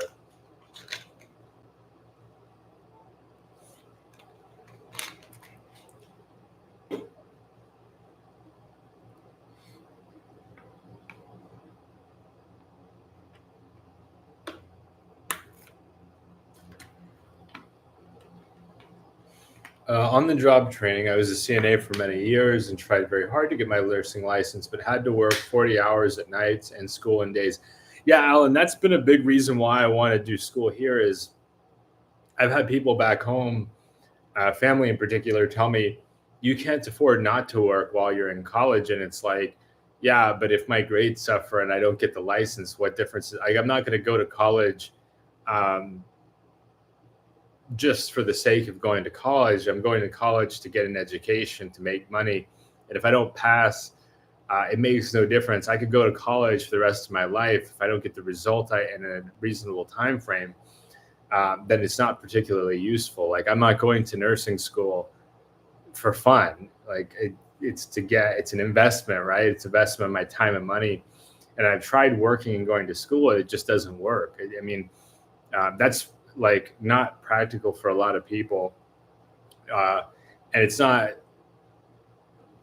popular to admit that, but it's the truth. It's just not. um, Trying to do anything like that and work at the same time. You're competing against people that don't have to work.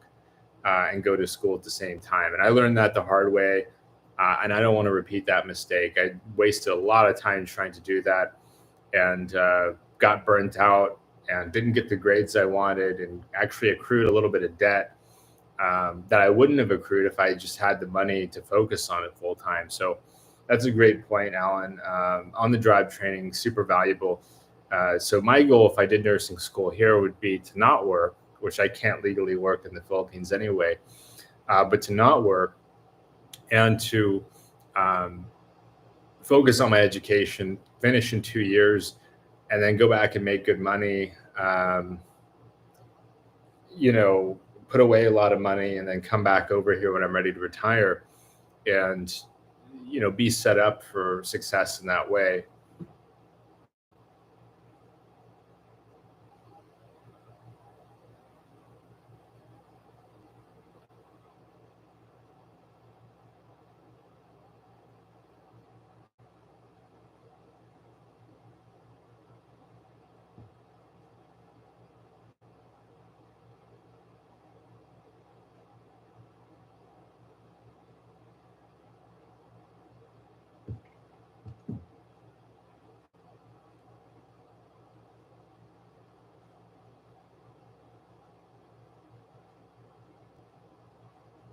I now have my permanent 13A marriage visa and can legally work. That's awesome, Alan. That's really cool. I didn't realize the 13A allows you to work. Very cool. Orion says, out of your travels, is Philippines number one? I don't think of anywhere as number one. I think they're all different flavors of. I think they're almost like all different flavors of ice cream, right? Like I have my preferences, but everybody's got their own preferences, and it's hard for me to gauge because I've spent different amounts of time in different countries. I like Thailand a lot, but Thailand was my first love. I say that a lot. It was the first country I went to in Asia, and it's always going to have a special place in my heart. It's, but the Philippines is awesome. I think their different places are good for different people for different times in their life, and it's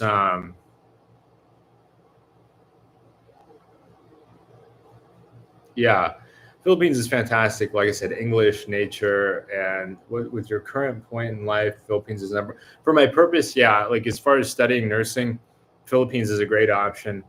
You have education is offered in English. The price is very reasonable. The Philippines and the United States have a great relationship, so it's very easy for me to stay here long term. I have a lot of friends here, a lot of Americans here. Yeah, I mean, Philippines is awesome. It's There's a lot to see here. There's a lot to do here. I get along great with the people here.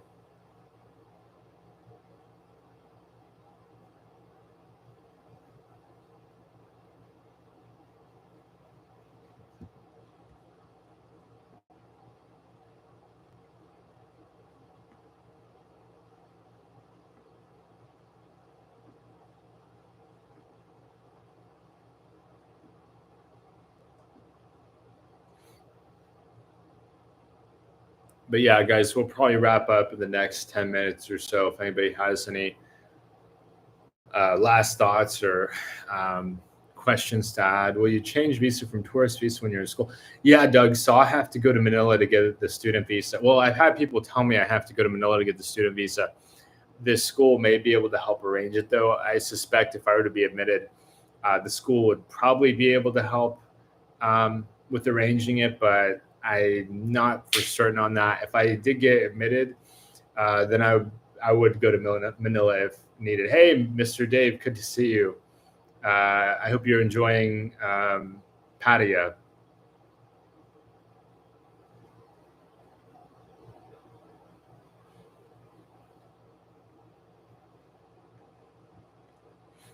Wish I could drink something to make my voice last longer. I'd be happy to keep going, guys. But yeah, voice is definitely starting to go, and I've got some stuff to record this afternoon too. So I got to spare what's left for today.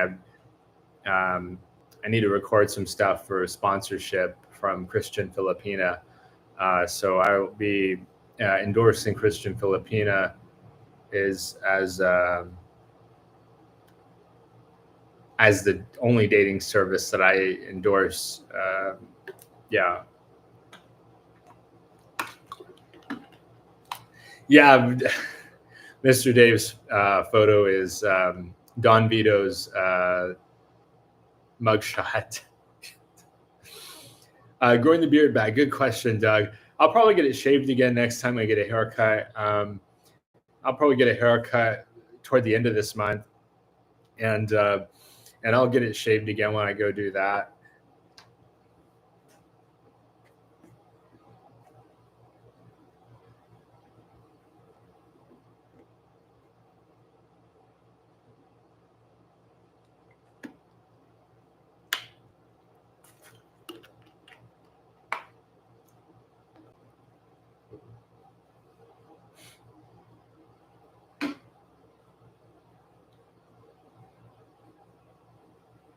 Alan, do you have any plans to work here?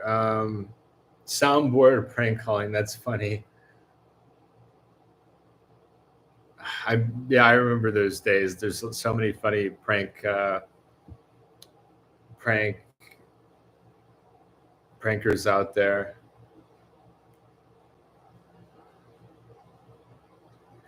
So my rent is 8,000 pesos per month, Orion, for this studio apartment. 8,000 pesos. Let's see what it is today. Pesos. $137 a month is my rent for this studio apartment. It's furnished with beds, and it's it's in a good neighborhood, and it's convenient for my needs. It's I like living here a lot. My neighbors are generally quiet and respectful. It's peaceful at night. No karaoke. Are there any studios by you open? We need a Duma office space. Not that I know of, Justin, but I'll keep an ear out for it. If I hear one, I'll be sure to reach out to you. Any plans to get a scooter? It's sure nice to explore. I think about it a lot, Doug. It's I know Mike wants me to learn to ride a scooter. He's been encouraging me, like, hey, Chad's about to go out of town. Do maybe you could learn? I don't know. I'm so risk averse to riding a scooter. I'm not very coordinated, and I worry about it. Derek, won't you have to take a test for U.S. State? Yeah, if I study nursing here in the Philippines and I go back, I have to take the NCLEX exam, which is the standardized test for nurses in the United States. You have to pass that to practice.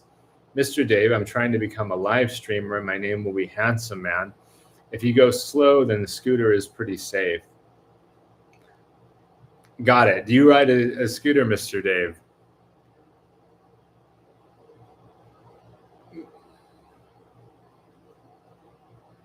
So you're going to do a face reveal, Mr. Dave. We're all going to... Okay, very good to know. You go slow, you drive slow. That's good to know. You have to be careful with that, Mr. Dave. It's quite dangerous to ride a motorbike. But you'll do a face reveal, so we'll find out. I don't think Mike showed me your face. But if you want, you could add me on Facebook. I don't know if you have a Facebook, Mr. Dave. I'm happy to be Facebook friends, so I could see what the real Mr. Dave looks like. You think things here in the U.S. are going to get better now that Trump is in charge? I've had that discussion. Let's see. I've had that discussion, Alvin, with a number of people. I even had it with Steve from Philippines Info Channel. I try to remain politically neutral. I have friends there on both sides. I'm just going to operate on the premise that basically, in my belief, there's no leadership person that can dramatically reduce the prices of things. I don't see any president um, fixing the housing shortage. I don't see any president uh, reasonably being able to improve the tech job market. I think that the U.S. is a very steady ship. That's you can't really change the direction of it very much um, on in any major way. Um, there's certain like the national debt, for example, $38 trillion. So that there's going to be that's going to come to roost eventually. I think the West is just kind of has not been going in a direction for a while. And I don't see them being able to make any big changes without breaking some stuff. Um, I don't know if entitlement reform is something that can happen. Um, I look at the US as an economic zone. I look at it as a place where people go there to make money. Um, people go there to, people go there to start a business. People go there to,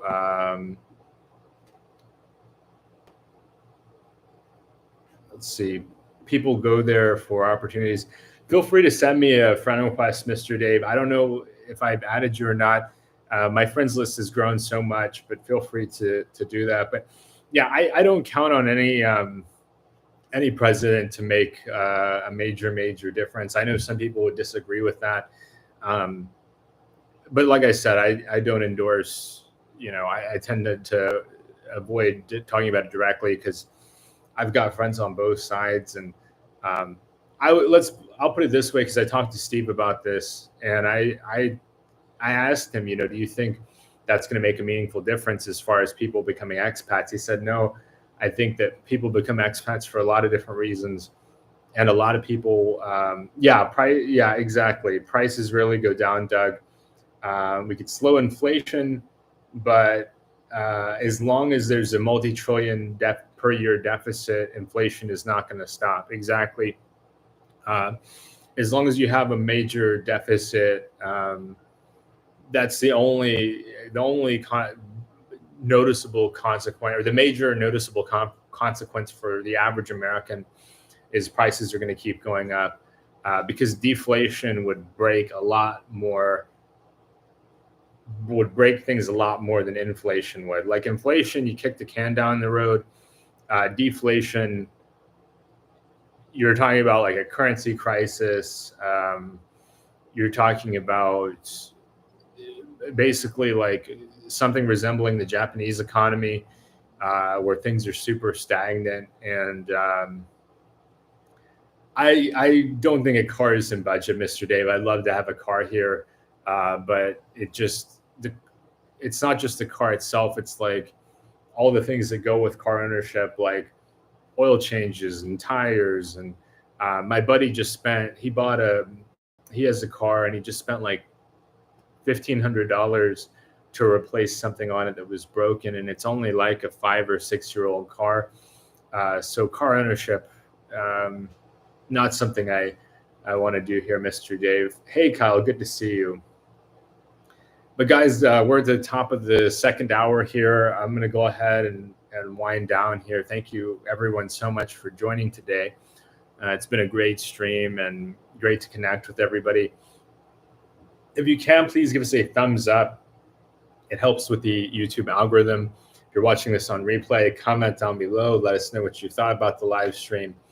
And finally, please subscribe to the channel if you haven't already.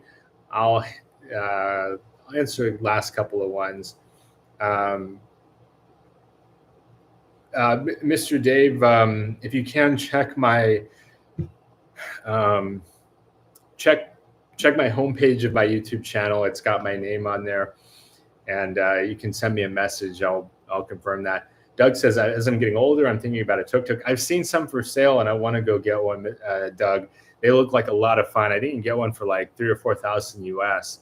But thanks so much, everybody. I'll see you soon. Take care and have a wonderful weekend.